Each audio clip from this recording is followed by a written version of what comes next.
Hello friend, मैं doctor Ram Kumar Singh, assistant professor Hemwati Nandan Bahuguna, राजकीय स्नातकोत्तर महाविद्यालय नैनी प्रयागराज। आज हम अस्तित्ववादी दार्शनिक शास्त्र के महत्वपूर्ण टॉपिक अस्तित्व सार का पूर्वगामी है, एग्जिस्टेंस प्रोसीडिशंस पर चर्चा करने वाले हैं। इसके पूर्व वीडियो में हमने अस्तित्ववाद की मुख्य विशेषताएं व किरकेगार्ड के दर्शन पर थोड़ा सा चर्चा किया था।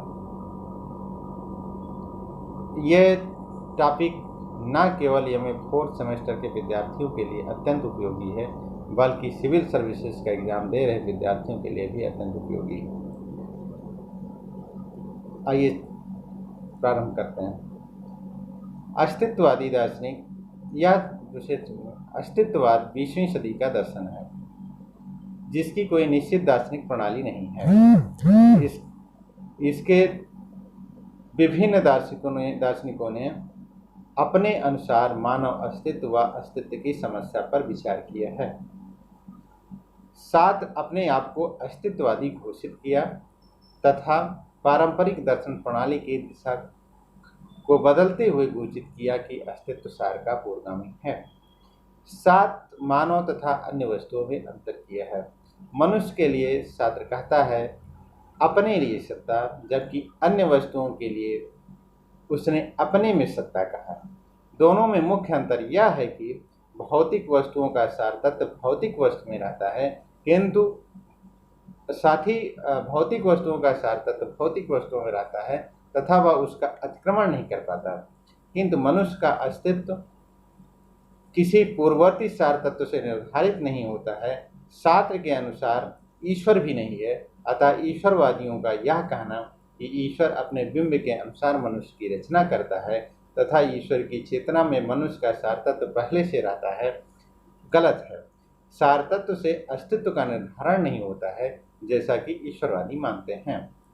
ईश्वरवादियों के अतिरिक्त कुछ अन्य दार्शनिक ईश्वर को तो नहीं मानते, किंतु वो मानते हैं कि मनुष्य का सार तत्व प्रकृति व अन्य परिस्थितियों से निर्धारित होता है। शास्त्र के अनुसार मनुष्य पर प्रकृति तथा बाह्य परिस्थिति का प्रभाव तो पड़ता है, किंतु इससे अस्तित्व का निर्धारण नहीं हो सकता। शास्त्र के अनुसार मनुष्य का अस्तित्व पूर्णतः स्वतंत्र है। जैसे कोई शिल्पी मेज पर बनाने का विचार करता है, उसके प्रयोजन का ज्ञान रखता है, तब वह मेज की रचना करता है। यदि ईश्वर का अस्तित्व होता और उसके मन में मनुष्य का सार तत्व होता, तो जिस प्रकार मेज का अस्तित्व पूर्व निर्धारित रहता है, उसी प्रकार मनुष्य का अस्तित्व भी निर्धारित हो जाता। किंतु मनुष्य स्वतंत्र है, अतः मनुष्य का पूर्ववर्ती सार तत्व नहीं है। शास्त्र के अनुसार मनुष्य सर्वप्रथम अस्तित्व में आता है, फिर वह अपने चुनाव से सार तत्व का निर्धारण करता है। मनुष्य के अतिरिक्त अन्य वस्तुएं अपना सार तत्व नहीं बना पाती हैं। पाश्चात्य दार्शनिक परंपरा में प्लेटो से लेकर अरस्तु और कांट, हीगल आदि दार्शनिकों ने सार तत्व को प्रमुखता दी। सर्वप्रथम अस्तित्ववाद में सार तत्व को पीछे छोड़कर अस्तित्व को प्रमुख माना गया। अस्तित्व का अर्थ है अस्तित्व की अनुभूति या चेतना। शास्त्र कहता है पहले मनुष्य का अस्तित्व होता है, फिर वह अपने आप को परिभाषित करता है। मानव अस्तित्व के विकास की कहानी अस्तित्ववान व्यक्ति की प्राथमिक चेतना के अनुरूप उसकी आंतरिकता के विकास की कहानी है। प्रश्न उठता है, यदि ईश्वर बाह्य परिस्थितियां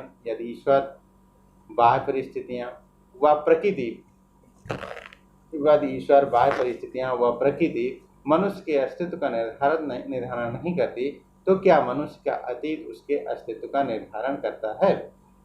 शास्त्र के अनुसार मनुष्य का सार तत्व अपने भूतकाल, मनुष्य का अतीत उसके सार तत्व का निर्धारण करता है। शास्त्र के अनुसार मनुष्य का सार तत्व अपने भूतकाल, चरित्र व व्यक्तित्व से स्वतंत्र रहता है। वह कहता है मनुष्य जो कुछ है वह नहीं है और जो कुछ नहीं है वह है। अब तक व्यक्ति का जो वास्तविक स्वरूप है वह अभी नहीं है और जो वास्तविक स्वरूप नहीं है उसका भविष्य है।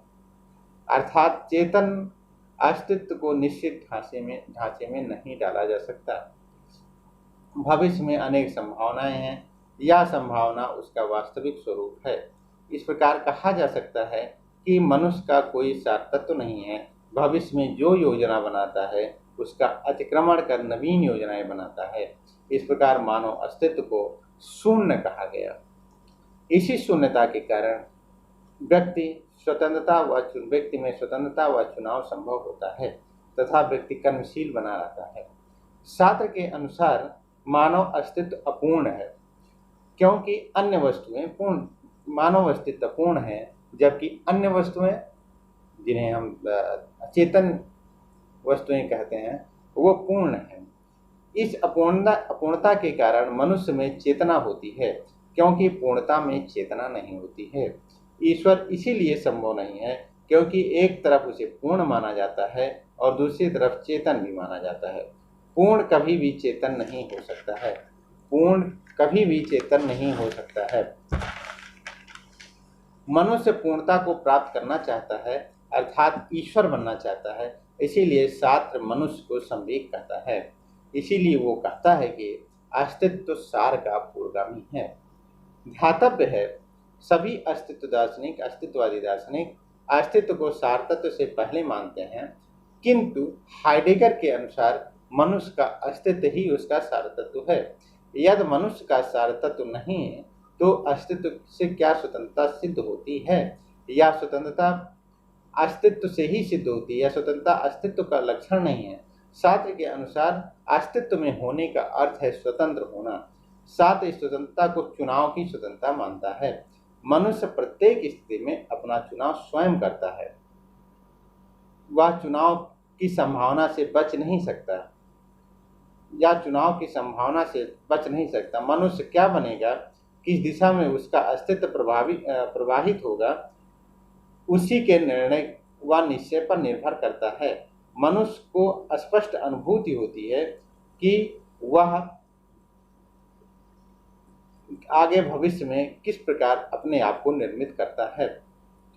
शास्त्र के अनुसार मनुष्य चुनाव की स्वतंत्रता से बच भी नहीं सकता। यदि कोई व्यक्ति यह कहता है कि वह स्वयं कोई निर्णय नहीं लेता, बल्कि परिवार का निर्णय को ही वो मानता है, स्पष्ट है कि यह निर्णय, अर्थात वह कोई नहीं निर्णय लेता, परिवार का ही निर्णय मानता है, उसका स्वयं का निर्णय है। इस निर्णय में जब वो चाहे परिवर्तन कर सकता है, किंतु इसका यह अर्थ नहीं कि चुनाव की कोई सीमा नहीं है। शास्त्र के अनुसार चुनाव की भी सीमा होती है। शास्त्र के अनुसार जन्म, परिवेश, शादी यानी किस व्यक्ति के साथ जीवन का निर्वाह करना है, मृत्यु आदि चुनाव की या स्वतंत्रता की सीमाएं हैं। शास्त्र कहता है कि चुनाव करने से बाधाएं प्रतीत होती हैं। अपनी पुस्तक एग्जिस्टेंशियलिज्म एंड ह्यूमनिज्म में एक उदाहरण देकर के शास्त्र समझाता है कि कोई व्यक्ति कहीं जाना चाहता है और उसके रास्ते में कोई पर्वत पड़ता है। यहाँ पर्वत बाधा है, किंतु वह उस पार जाने का चुनाव कर लिया है, अतः पर्वत बाधा है, अन्यथा कोई बाधा नहीं। वो चाहता तो पर्वत बाधा को भी पार कर सकता है। इस प्रकार शास्त्र के अनुसार चुनाव की स्वतंत्रता सदैव रहती है। अपनी पुस्तक scripture the theory of emotion में वह लिखा है कि व्यक्ति मनोदशा में भी चुनाव कर सकता है, अतः किसी भी परिस्थिति में चुनाव कर सकता है। इसी से उसकी स्वतंत्रता निश्चित होती है। पर क्या कारण है कि बहुत से लोग मानते हैं कि मनुष्य स्वतंत्र नहीं है। शास्त्र के अनुसार चुनाव व चुनाव की सफलता में अंतर होता है। शास्त्र के अनुसार स्वतंत्रता चुनाव की स्वतंत्रता है। सफलता हेतु अनेकों परिस्थितियां उत्तरदायी होती हैं। शास्त्र का कथन है कि मनुष्य स्वतंत्र होने के लिए अभिशप्त है। Man is condemned to be free. उसके अनुसार स्वतंत्रता स्वयं मूल्य है, वह अन्य मूल्यों का आधार है। पर यदि मनुष्य स्वतंत्र है तो वह पूर्णतः अपने चुनाव हेतु स्वतंत्र है। यदि किसी के आदेश का पालन करता है तो किस प्रकार आदेश का पालन करता है या उसका चुनाव है। एग्जिस्टेंशलिज्म एंड ह्यूमनिज्म में एक उदाहरण देकर के समझाता है कि युद्ध में सैनिक शत्रु की सेना पर आक्रमण करते हैं, किंतु उसके रणनीति के लिए वह स्वयं उत्तरदायी है। अन्य दर्शनों में जैसे ईश्वरवाद में जो कुछ घटित होता है वह भाग्य परिस्थिति ईश्वर को उत्तरदायी मान लिया जाता है। कभी कभी मानवीय प्रकृति को भी उत्तरदायी माना जाता है, किंतु यह उत्तरदायी से बचने का उपाय है। संपूर्ण उत्तरदायित्व व्यक्ति का है। वास्तविकता यह है कि मनुष्य जो कुछ भी है वो अपने ही कारण से ही है, किंतु यदि प्रत्येक व्यक्ति अपने कार्यों हेतु उत्तरदायी है तो उत्तरदायी से मनुष्य बचना क्यों चाहता है। शास्त्र के अनुसार चुनाव का बोझ बड़ा होता है, उसे सहज करना संभव नहीं है। किसी व्यक्ति का निर्णय सर्वोपरि मानवता के लिए होता है। इसी कारण प्रत्येक व्यक्ति में दुश्चिंता होती है। मनुष्य इस दुख से बचना चाहता है। जो व्यक्ति इसका निषेध करता है वह उसका जीवन प्रमाणिक जीवन है। प्रत्येक व्यक्ति उत्तरदायित्व वह उत्तरदायी के परिणाम स्वरूप दुख के पलायन का प्रयास करता है। अतः इस दुख के पलायन के प्रयास के कारण वह दुरास्ता से ग्रसित हो जाता है। इसका महत्वपूर्ण पक्ष है कि मनुष्य स्वयं निर्णय टालता रहता है। शास्त्र ने विशेष रूप से 2 विधियों का उल्लेख किया है। सर्वप्रथम वह अपने को विशेष परिस्थिति में पाता है कि वह कार्य निर्धारण करता है। वह व्यक्ति ये मान लेता है कि समाज द्वारा दिया गया कार्य उसका स्वरूप है, इसी को वह संभावना मात्र मान लेता है। वह बेटर की तरह अपने आप को मान करके सबकी आज्ञा का पालन करने वाला ही बन जाता है। दूसरा उदाहरण वो देता है कि स्त्री पुरुष के संबंध को लेकर के है, जिसमें एक दूसरे को प्रेम करने वाले स्त्री पुरुष एक दूसरे से बातें करते हैं, किंतु इसी समय पुरुष स्त्री का हाथ पकड़ लेता है और यह निर्णय नहीं हाथ छुड़ाए या ना छुड़ाए, बल्कि स्वयं को एक भौतिक वस्तु मान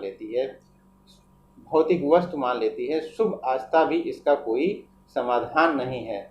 इससे कैसे बचा जाए, इसका मार्ग शास्त्र में नहीं दिखाई देता। इसका मार्ग हाइडेगर ने बताया है, जिसे उसने बीइंग एंड नथिंगनेस में लिखा है। कि इस पर हम नैतिकता पर बाद में पुस्तक में विचार करेंगे, हालांकि नहीं आए। इस प्रकार शास्त्र का अस्तित्ववाद यानी अस्तित्व सार का पूर्वगामी है में हम इन बातों को लेकर अपने आंसर को अच्छा बना सकते हैं। Thank you.